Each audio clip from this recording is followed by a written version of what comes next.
Traffic break. So, putting you guys in the selfie stick. Sorry. Hope it doesn't pinch. So, I'm in the Philly area now. And I'm going to stick this selfie stick in right here. See if we can hang out for a minute. Because I have learned that Philly area has got some rush hour. I mean, stuff that just doesn't make sense. None of this is news. I mean, I'm not surprised at all that none of this makes sense. But I mean, we're talking traffic lineups where all you're doing is burning up your bike. And while we were sitting in the traffic, I noticed something that I notice a lot as I wear my clutch in and as I travel. My clutch lever is too loose and my clutch is not fully disengaging, which is no big deal. You just come back here to your wrench set, and hopefully it's in the top wrench set, which is the one that's easy to get into. And if it's not, it's in the bottom one, and you've got to do some dégagement to get at your wrenches. Wow, I said it was easy to get into, but I am not experiencing anything that could be called easy with this buckle. There we go. One buckle, and then a second. Bring the buckle back. There we are, second buckle. Let's see if I've got some wrenches here that can do the trick without having to unload to get to the other side. So, let's see what's in here. Well, here's a plier. There's a plier. And I'm going to use the ground. It's dangerous to use the ground. You can lose a tool. I am not anything like a mechanic or an expert. And it turns out that's all you need in order to get the job done. I got plenty of wrenches. I think this is going to do the trick. I bet that between one or two of these, I'll have just the sizes I need to do this clutch lever adjustment. It's no big deal. It's not like, did you guys catch the video in Texas I did of me doing a full clutch basket adjustment? So I'm just gonna come down here. Hi guys, this is fun. Dude, it's like 90 degrees, probably only 80 something. And I'll get you at an angle you can enjoy better. It's probably 87 or something like that. I don't know. You guys can go online and see. And it's upper 80s. Under this tree, it's probably in the 70s. I'm in a park. I tagged the location, but what was neat was on the way into the park, there's a building called the Ohio House. And you guys know me. I'm a hopeless spiritual romantic, always looking for signs that you know, I'm on the right track, because I have a weak mind, some would say. Some people would say I'm afflicted with a particularly peculiar, strong case of religious delusion. I'm okay with that. I'm not mad if people want to say that. But let's see, everything on here feels tight, and that's good. You know, clutches wear. Here's a 9/16 and a 1/2. That's what she's all about. So start by loosening this 9/16 and moving everything 3 or 4 threads. So there's the 9/16, there's the 1/2, and we're going to break it. Let's see here, that's loose, lefty, loosey. There we are, break it. 2, 3, and then we're going to turn that one down 3. And 1, 2.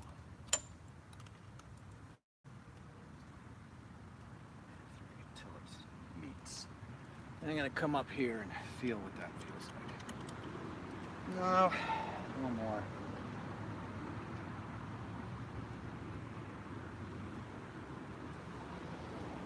How's that? Oh, it's getting looser. So we got to turn it the other way. So if it gets looser, you turn it the other way. So that's nice to know. I'm gonna do this. Yeah, there we go. Now my lever is working its way back. And what I want is to have a nickel width at the lever. And then I have to test it, because I've found it to be true that once you've worn your clutch a bit, doesn't behave the same way as, as it would if you hadn't worn it a bit.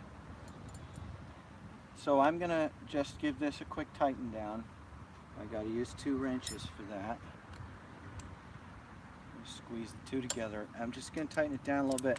And then let's take it on a quick test. Now I'm gonna leave my tools on the ground here. It's pretty stupid. Leave my tools right here, and I'm just gonna go out onto the road right here and give it a little test. And I'm gonna keep you guys on the selfie stick during it. I don't know what this will be like for you, but I figure somebody might enjoy at least this misadventure. So, oh, there's a big monument over there. I should make sure and take it in.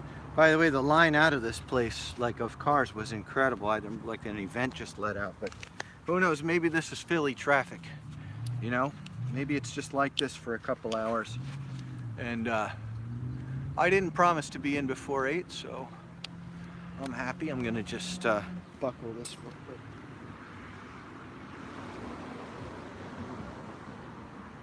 Buckled that. Seat on here. Oh yeah, that clip up here.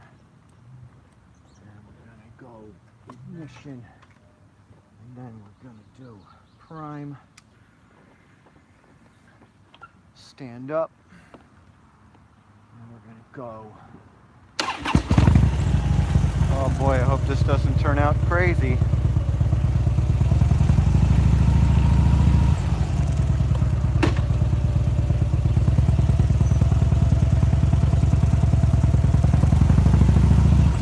You guys okay? Got some roots here.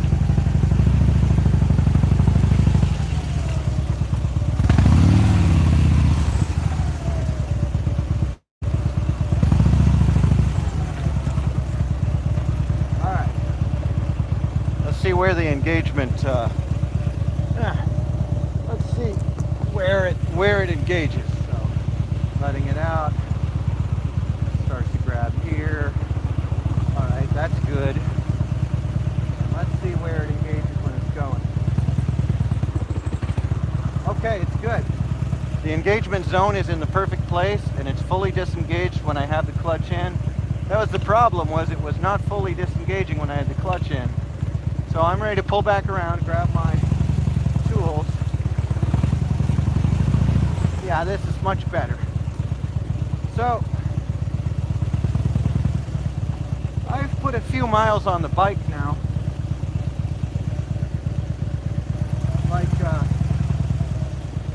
Maybe I don't know. I can tell you in a second what I put on the bike. I put a stick under my kicker and click it in neutral and turn it off. I don't know what I've put on it. Let's see. When I got it, it had 1400, and right now it has 19,367. So I've put about 18,000 miles on it as it stands on old Lowdown Freedom. If I were to do a tank, one of those tank paint jobs, and I'll do it because I'm vain as hell. I'm as vain as they come. I've learned that by my shame about the selfie stick. Yeah, if I do that, then I'll do an homage to Waylon Jennings' Lowdown Freedom on the Honky Tonk Heroes album. I think that's a really good project. I like that. what's his name wrote all the songs, and boy was he pissed at Waylon, and there's always drama. Isn't there always drama? Wow. I can't be bothered with all the drama and all the rumors. I just know a song I like when I like it. So if the fact that I like Waylon's version of Honky Tonk Heroes better than the other ones, if that reflects poorly on me, then reflect away. Reflect away, poorness. Poor reflection. I got nothing. I got bupkis for the you should like this, you shouldn't like that. I got nothing for that. There's some things I like that people don't like that I like them. I get it.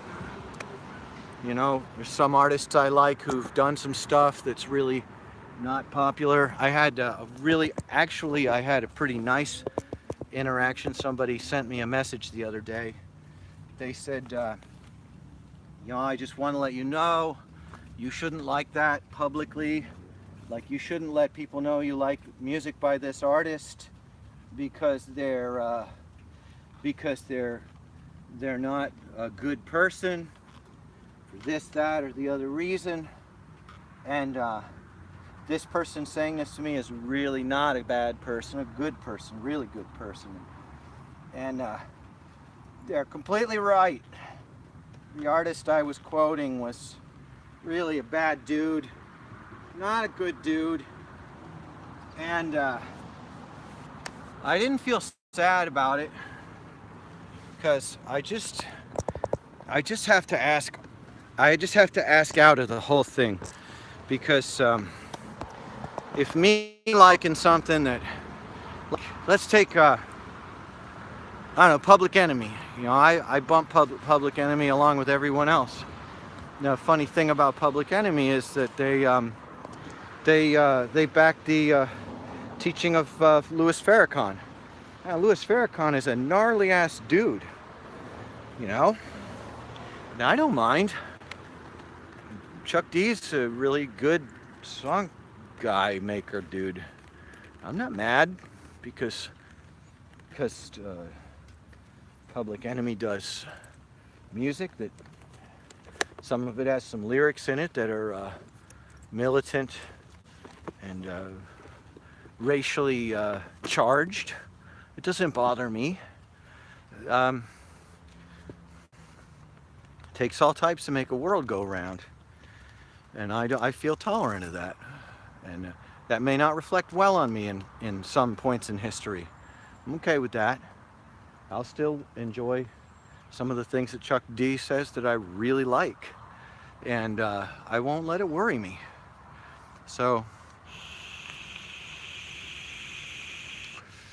if I share something by someone you think is horrible, I guess I'm at your mercy, depending on you to discern for yourself the difference between a person and maybe some aspects of what they like or don't like. I probably don't like the same thing you don't like about that person, because I'm a sensible person. I am not a racist person. I don't like racism. I don't like evil. I don't like violence against women. There's a whole bunch of things I don't like. I shouldn't have to list them like a pedigree. Yeah, I'm already asking out. I'm just asking out. If I like a song or if I like a thing, you guys just gonna have to roll with it. It doesn't mean I espouse every single thing about the lifestyle of that person. Geez, I'm not even sure, like, you could like almost anything if you have to, like, if the lifestyle and image of all those people has to mesh up. And I really don't mind people like reaching out to me and telling me that they have feelings about things I do. I don't always have time to get back to you. Sometimes I'll do one of these general responses. But I really look forward to skating with, eating with, riding with, being with any one of you that God's grace allows me to get to during this crazy earthly thing that we're all stuck in. The traffic is lighter now. I'm probably gonna wrap up here, make sure all my buckles are buckled, make sure nothing can rattle out of my tool bags. I really need to get some of those tool wraps. Here at the Ohio House in some such park that I clicked on and had to stop and do a quick clutch adjustment. It's normal. I'll probably replace my clutch sometime in the next few months. 19,000 miles, it's about time. and I've already adjusted it last fall in Texas. So I'm gonna finish this video and try and upload it to YouTube, and then I'm going to check out whatever this monument is over here. I'm gonna touch the screen so you can see it. Can you guys see that? Does it do it? Oh, this thing doesn't activate my camera like the other ones do. You guys can't really see that monument over there because the camera's not, it's not responding to touch when I'm in YouTube mode. I don't know. I don't know. But yeah, I wouldn't prefer to monetize my YouTube channel. Well, there's a bird. He's just chilling over here on this bench. I like birds. I don't know much about birds. I might learn more. All right, everybody. Maybe you can see that monument if I stand here. Nope, it's just washed out. Just washed out. Too bad. All right, friends. Well, I'm gonna have to wash my face. That's bugs. Riding through the country. It's Conshohocken State Road is the road I've been on. And talk about beautiful. This area of the country, they left the trees up. And the houses are built with stone, and the roads are twisty and beautiful. And I'm very, very happy to be in Pennsylvania. I decided not to take the highway the rest of the way into Philly. So I'm on the outskirts of Philly right now, enjoying a leisurely pace because the traffic has been just too much. And my clutch was grabbing when I had the clutch in. And that's because it needed to be adjusted. I knew when I left that it was going to need an adjustment. Hopefully I didn't wear it out too much. I don't know, I'm not worried. I like working on the bike a lot. I like when I just take time and do it. And all right, thanks everybody. Thanks for being with me. Even though this video will most likely be watched much later than I post it because it's straight to YouTube. All right, thanks again. Talk to you soon. Let's see, what do I press? Oh, the X at the top. There you go.